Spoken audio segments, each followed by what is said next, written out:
ese algo ideal, que buscásemos una especie del santo grial en medicina, pues probablemente alguien diría, pues no sé, la vacuna contra el resfriado común o la cura del cáncer. Pero la verdad es que los que nos dedicamos a la anestesia regional, con la aparición de la aplicación de la ecografía, pues pensamos que tal vez hemos encontrado el santo grial, o si no el santo grial, por lo menos el tenedor con el que comió nuestro Señor, ¿no?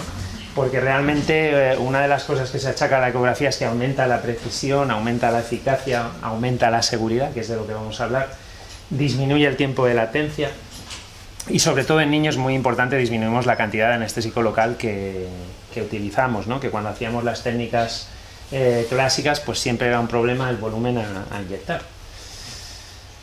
Evidentemente tenemos que hablar de algunas de las diferencias que hay entre adultos y niños, y una de las más importantes y casi la principal es la médula espinal, que vosotros sabéis que el cono medular acaba más abajo en niños, al menos hasta el primer año de edad, acaba a nivel de L3, pero no solo el cono medular, el saco dural también acaba más abajo, o sea, acaba a nivel de S1, S2, con lo cual si vais a hacer una caudal, pues hay que ir con cuidado de no convertirla en una raqui y meter el volumen que inyectáis en la caudal dentro del saco dural, ¿no? Por supuesto, sabemos que los niños tienen una mielinización incompleta de los nervios y eso no se acaba de completar aproximadamente hasta los 12 años. Pero bueno, eso sí que es verdad que en el fondo puede ser una ventaja, porque para conseguir un bloqueo podemos utilizar una menor concentración de anestésico local y ello repercute tal vez en una menor toxicidad, ¿no? Su inmadurez del sistema nervioso, tanto central como periférico, hace que el área receptiva de los nervios periféricos, de las fibras terminales, esté peor definida, sea algo mayor, con lo cual a nivel cerebral existe una peor discriminación de los estímulos, unido al hecho de que las vías descendentes son inmaduras. Es decir, y hay gente, antes creíamos que las vías espinotalámicas realmente pues no estaban formadas no se acaban de formar hasta las 29 semanas de gestación, y por lo tanto hubo una época en la cual se pensaba que estos bebés, estos prematuros, realmente no podían experimentar dolor y se les sometió a algunas operaciones sin ningún tipo de anestesia, con resultados evidentemente fatales, como podéis deducir. Y el hecho de que esas vías descendentes sean inmaduras hacen que además el input nociceptivo no se module, es decir, que a igual estimulación que un adulto pueden incluso llegar a sentir más dolor, y luego lo veréis un momento. A la hora de metabolizar los fármacos, pues evidentemente la glucuronización hepática también está disminuida.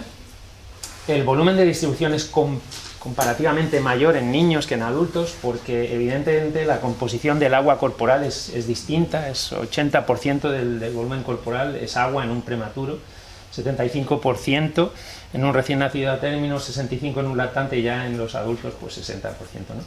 Pero además tenemos también menores niveles de proteínas, de la alfa-1 glicoproteína ácida y de albúmina, con lo cual hay menos proteína a la que se una el anestésico local, y eso hace que aumente la fracción libre. Si antes hablábamos que teníamos un mecanismo que disminuía la toxicidad por el volumen de distribución, pues ahora tenemos uno que tal vez nos la aumente, ¿no? Y por eso es muy importante, cuando tenemos una infusión de anestésico local, pues intentar no mantenerla más de 48 horas, sobre todo en niños muy pequeños, ¿no? Y evidentemente también hay cierto grado de inmadurez renal, con lo cual la clearance está, sobre todo en el primer año, está disminuida, con lo cual aumenta la vida media de estos fármacos, especialmente cuando se utilizan en infusión o cuando damos dosis repetidas, también hay que tenerlo en cuenta. Lo que os decía antes del input nociceptivo y de las vías, esto es un trabajo de hace unos años de una investigadora británica, Rebecca Slater, y ella lo que hizo en la UCI neonatal fue colocar pues el precursor del NIRS, ¿no? un óptodo y un emisor de luz, y lo que vio es si ante el estímulo, un estímulo doloroso, al hacer una analítica en el talón, pues había una alteración de la actividad de la oxihemoglobina y de oxihemoglobina. Y evidentemente la veía. Si recordáis la definición de la Asociación Internacional de Dolor, que para que se llame dolor, se defina como dolor, debe haber una experiencia consciente, pues en este caso de ahí venía el tema de decir, no, como las vías nociceptivas realmente, las espinotalámicas, no están formadas hasta la 29 semana, ahí no puede haber experiencia subjetiva de dolor. Pero fijaros que aquí tenemos las distintas edades, y fijaros que incluso en el de 25 semanas que tenía ingresado también había actividad cerebral, es decir, que el estímulo llegaba al córtex, a pesar de la inmadurez. No en las 29 semanas, que aquí evidentemente había, pero en 25 semanas también. Luego sabemos hoy en día que eso no es así, ¿no? Que aunque sean inmaduras, aunque no estén formadas, hay actividad cortical. Ella trabaja en el Wellcome Trust, y luego lo que se ha puesto ahora muy de moda, y es de lo que yo estoy haciendo la tesis doctoral, es de la resonancia magnética funcional. La resonancia magnética funcional nos muestra qué áreas se estimulan cuando tú tienes un estímulo de cualquier tipo. Puede ser térmico, puede ser mecánico, puede ser doloroso, y entonces lo que vemos es que a igualdad de intensidad de estímulo, en un adulto y en un lactante, lo que vemos es que no solo es que se estimulen las mismas zonas, ¿no? Es que además vemos que en el lactante se estimulan con mayor intensidad, es decir, hay una mayor estimulación, sobre todo de la amígdala, de los núcleos basales y del córtex frontal y el frontoparietal, ¿no? Entonces vemos que la respuesta es mayor que en el adulto, porque lo que os decía hace un momento, hay peor discriminación, ¿no? A nivel periférico. Luego esos estímulos van a discriminarse peor en el cerebro.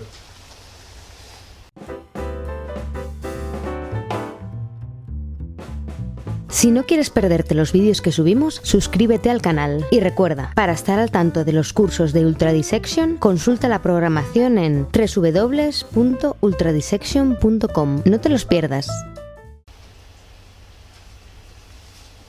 Y entonces, bueno, la interpretación de esto es que realmente va a haber actividad cerebral aumentada respecto al adulto, y por lo tanto, aunque no lo puedan verbalizar, sí que van a sentir algún tipo de emoción relacionada con el dolor.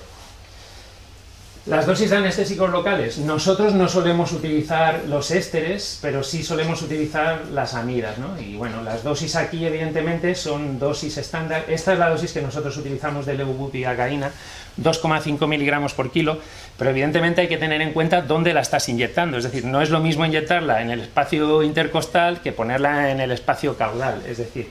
Pero bueno, las que nosotros utilizamos fundamentalmente son ropivacaína y levobupivacaína, ¿no?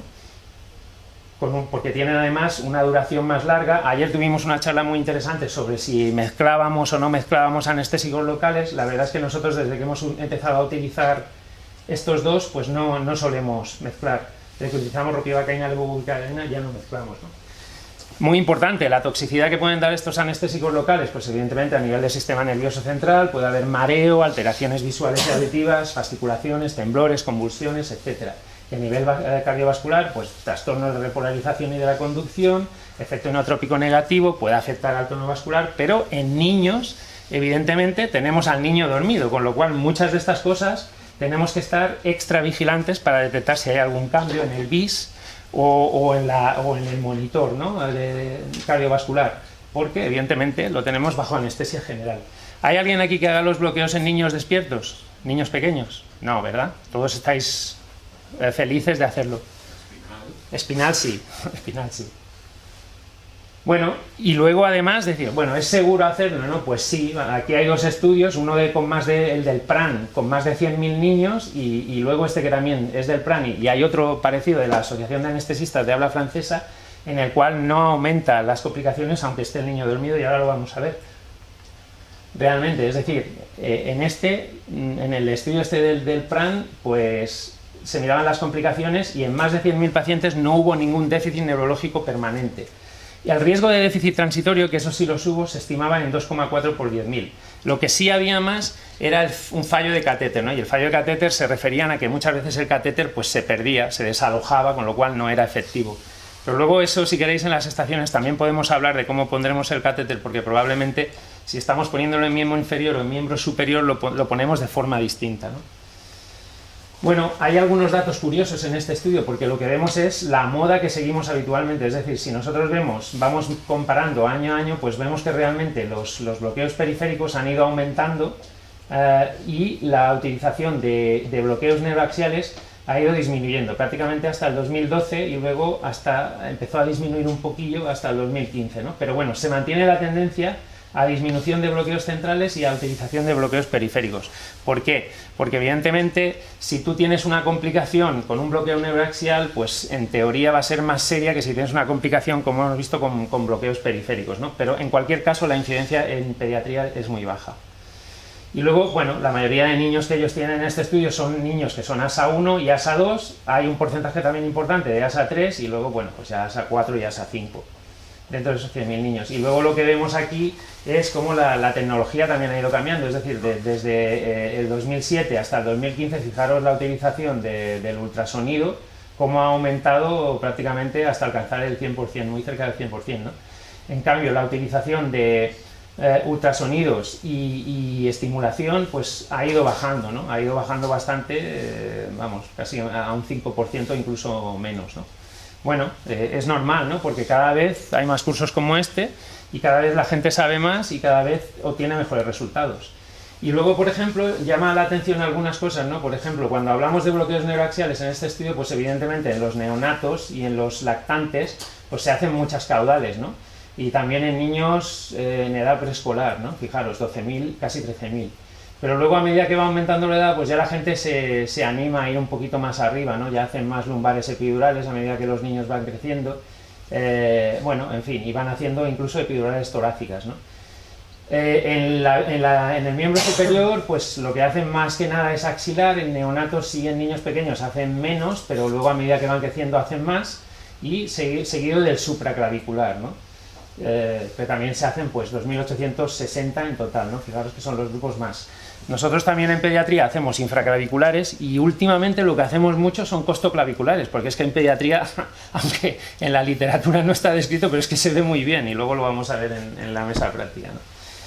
Y bueno, luego evidentemente hay bloqueos del tronco y bloqueos de la pared abdominal, que en pediatría tiene mucho sentido hacerlos, porque no hay ningún niño que mida lo mismo y ni que pese lo mismo, con lo cual el ecógrafo tiene una buena resolución y hay un buen nivel de evidencia y de grado de recomendación.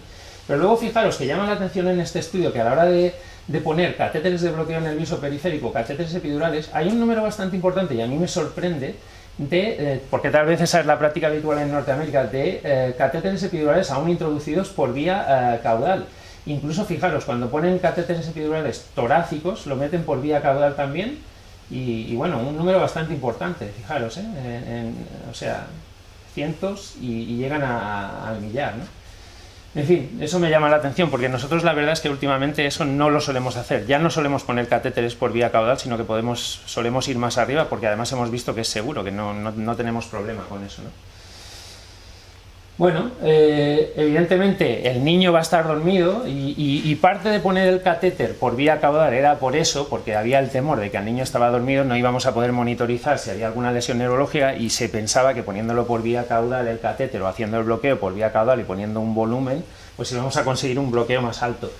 Pero bueno, ellos miraron evaluaron las historias de 50.000 pacientes y vieron si había algún déficit postoperatorio y la toxicidad por anestésicos locales, y vieron que déficit postoperatorio la incidencia era un 0,9 por mil y la incidencia de toxicidad por anestésico de un 6,82 por mil. Pero curiosamente era más alto en pacientes sedados o despiertos que en los niños dormidos.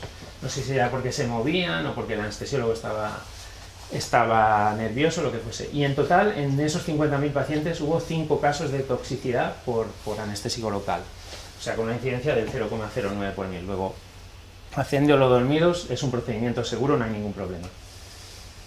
Bueno, antes de seguir, tenemos que tener un poco claro cuál es la terminología que utilizamos en los nervios. Sabéis que los nervios están constituidos por axones individuales que se agrupan en fascículos dentro del nervio. Pues hay una serie de membranas que rodean al nervio. La membrana externa, que es más fibrosa, es el epineurio, en este caso le llaman epineurio epifascicular. La membrana que rodea a los axones que componen los distintos fascículos dentro del nervio se llama perineurio, y la membrana que rodea a cada axón individual rodeado de su vaina de mielina por la célula de Schwann, pues se llama endoneurio, ¿no? Si vemos aquí imágenes de microscopía electrónica, pues vemos lo que os acabo de decir, ¿no? Aquí tenemos el perineurio rodeando a todos los fascículos. Esos círculos negros son las vainas de mielina que rodean a los axones individuales, Y si antes hablábamos del epineurio epifascicular, pues aquí también vemos que hay un epineurio interfascicular, ¿no? Que viene rodeando desde fuera, que es una capa que rodea a los haces, a los fascículos nerviosos. Bueno, esta es otra tinción de inmunohistología y vemos lo mismo. Vemos también que aquí dentro del perineurio, que es esta capa de aquí, está el endoneurio que rodea a los axones individualmente, ahora lo veremos un poco mejor, y vemos como esos axones pues se unen en fascículos. Esto es una estructura, una imagen, una microscopía electrónica de barrido del atlas de anatomía funcional del profesor Reina, que tiene unas imágenes espectaculares, y bueno, lo que vemos aquí es lo que os acabo de explicar. Aquí vemos el axón, la vaina de mielina que lo rodea, como una ensaimada, yo que soy de Mallorca, y luego está el endoneurio que está rodeando a este axón individualmente, ¿no? Bueno, realmente en pediatría, igual que en adultos, se producen lesiones intraneurales. En nuestro caso normalmente será porque de forma inadvertida hemos pinchado dentro del nervio. Lo que sí es importante es dónde pinchamos dentro del nervio. Hay varias clasificaciones, pero una de las más utilizadas es la de Seddon, y entonces la mayoría de lesiones nerviosas que produce el anestesiólogo son de este tipo. Son lesiones neuropráxicas, o en la clasificación de Sunderland son de tipo 1, en el cual pues se produce un daño en la vaina de mielina, hay un retraso de la conducción, un bloqueo de la conducción, pero el pronóstico es bueno. Si ya hay una axonotmesis, ahí hay una pérdida de continuidad axonal, aunque el endoneurio está intacto, no hay conducción y el pronóstico es reservado, ¿no? Pero si ya vemos una neurotmesis, ahí ya hemos hecho una rotura axonal completa y eso es más complicado. Bueno, dentro de las lesiones, pues puede ser una lesión traumática por la aguja que entra, puede también ser una lesión vascular, porque si tú inyectas anestésico local puedes llegar a comprimir los vasos que hemos visto que había dentro de los nervios, en el perineurio o en el endoneurio, y dejarlos sin aporte, sin riego, con lo cual se produciría una isquemia. Y también puede ser por neurotoxicidad, puede ser una lesión química por la concentración de anestésico local que inyectemos. Aquí vemos cómo está organizado, vemos los distintos fascículos, vemos las comunicaciones interfasciculares y entonces vemos las arterias que son las que irrigan a los fascículos nerviosos. Entonces, si nosotros atravesamos el epineurio e inyectamos aquí dentro, podríamos inyectar en el perineurio por fuera, pero también podríamos atravesar el perineurio e inyectar intraaxonalmente. Y ahí ya podemos atravesar el endoneurio y podemos atravesar incluso el axón y hacer una lesión más grave, no una neuropraxia, sino una axonotmesis, ¿no? Evidentemente, la ventaja que tenemos nosotros es que si inyectamos aquí dentro, normalmente, si no inyectamos un volumen muy grande, esta vaina que cubre al nervio, el epineurio, como es más resistente, se va a poder desplazar con la inyección de anestésico local, con la cual no la vamos a lesionar, y eso es muy importante para la recuperación. Aquí vemos un plexo interescalénico y vemos las raíces nerviosas y vemos cómo las agujas pues pueden inyectar ahí dentro, ¿vale?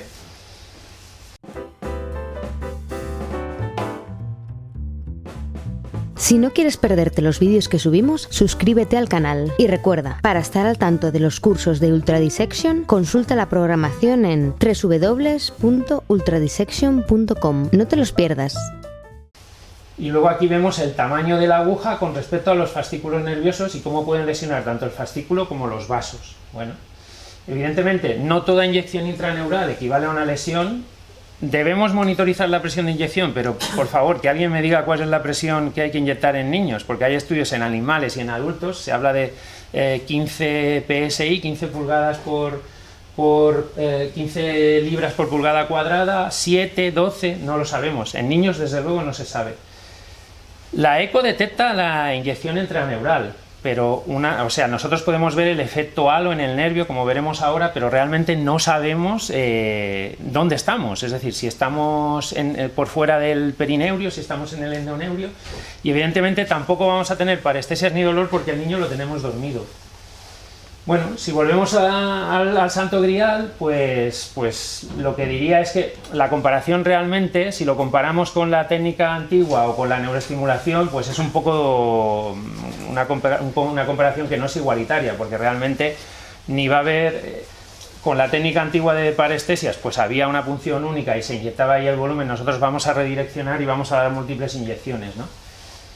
Y luego lo que pasa es que incluso utilizando el eco, pues a veces puedes empalar el nervio e inyectar dentro del nervio, ¿no? Y eso está bien descrito. Es decir, y aquí vemos en ese artículo en concreto cómo, fijaros, en el nervio femoral entran con la aguja dentro del nervio y entonces lo que hacen es inyectar anestésico local dentro del nervio. Vemos aquí cómo los axones se han desplazado, pero no podemos discernir si estamos por fuera del perineurio o estamos dentro del endoneurio. El eco no nos permite discernir eso, nos permite discernir si hay una inyección intraneural. Y en este artículo de Vigeleisen, pues lo que vio él es que en 27 pacientes que estudiaron habían hecho en un alto porcentaje de pacientes inyecciones intraneurales de forma inadvertida, es decir, en el plexo axilar, en el bloqueo axilar, en un 85% había punción de al menos un nervio de esos 27 pacientes.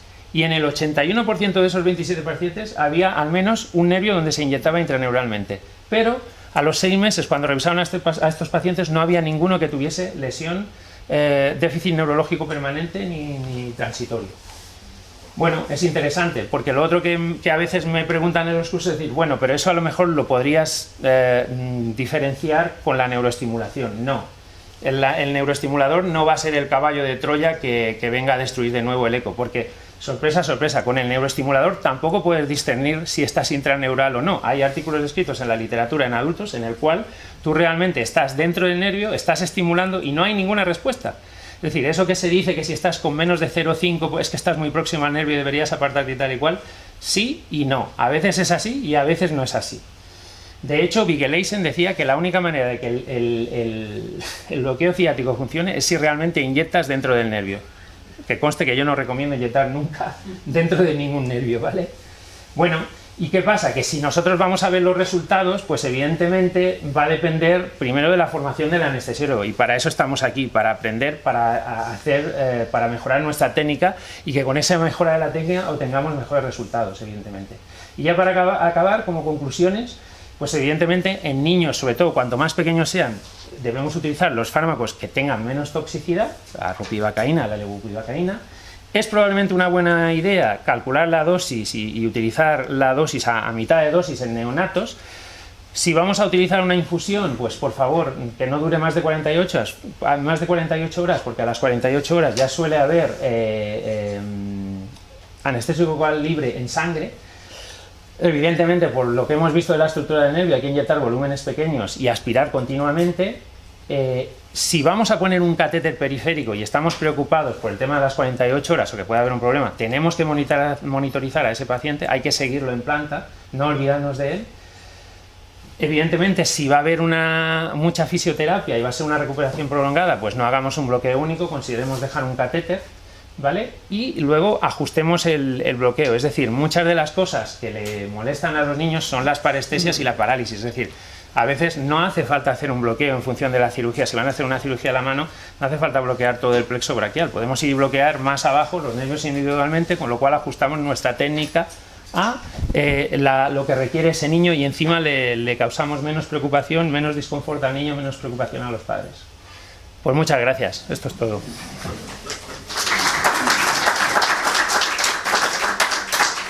A veces estás inyectando y la presión hace que el líquido se te vaya hacia atrás, sí, y fuga por periaguja. Sí. Y eso probablemente puede ser un mecanismo de seguridad. Sí. Lo he visto solo en los cadáveres, no lo puedo objetivar en el vivo. A ciencia cierta nadie lo sabe, es decir, hay una cosa, yo no lo he puesto aquí para no alargar mucho la charla, pero sí que es verdad que la forma de la aguja tiene algo que ver a la hora de lesionar, es decir, no es lo mismo tener una aguja con un bisel muy corto que con un bisel más alargado, es decir, porque si tú te metes intraneural y entras axonal, si tiene un bisel muy corto va a cortar más que si tiene un bisel más largo que parece que separa más las fibras.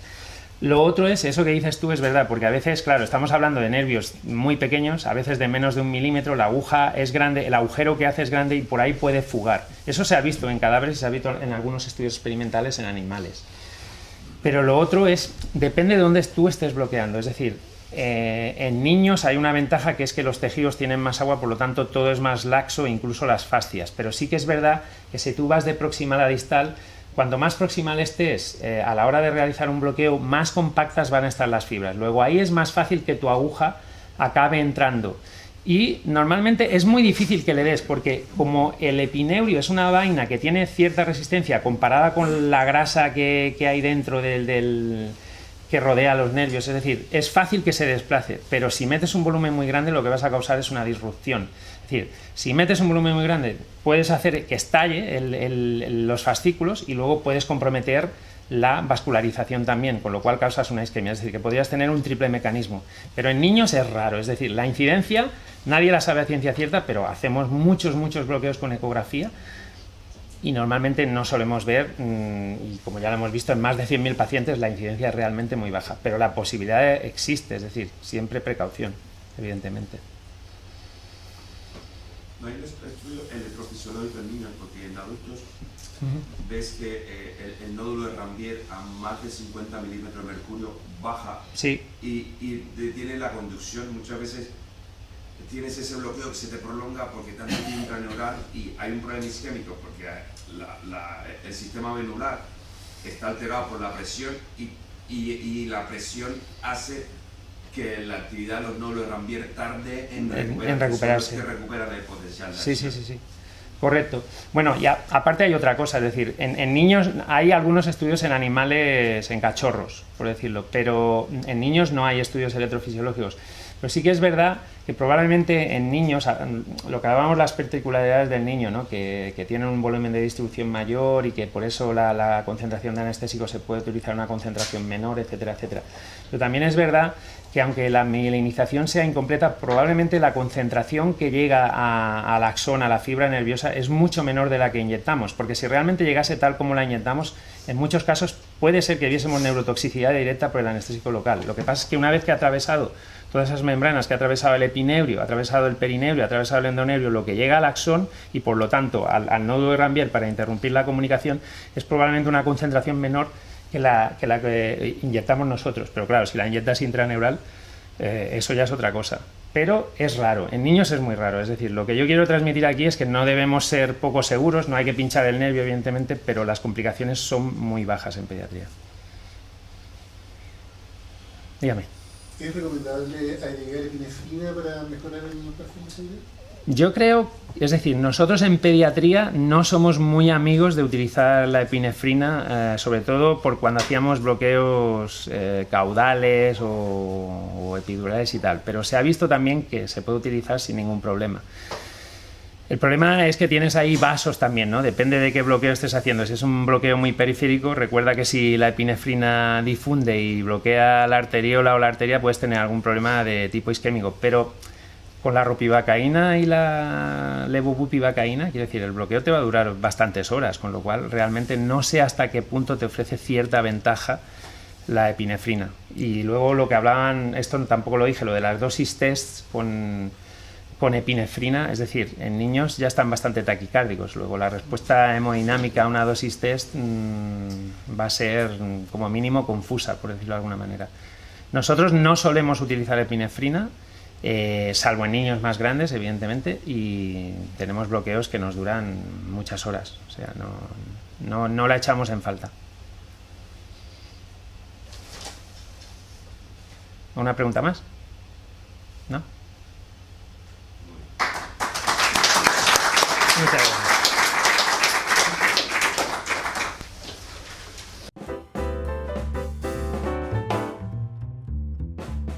Si no quieres perderte los vídeos que subimos, suscríbete al canal. Y recuerda, para estar al tanto de los cursos de Ultra Dissection, consulta la programación en www.ultradissection.com. No te los pierdas.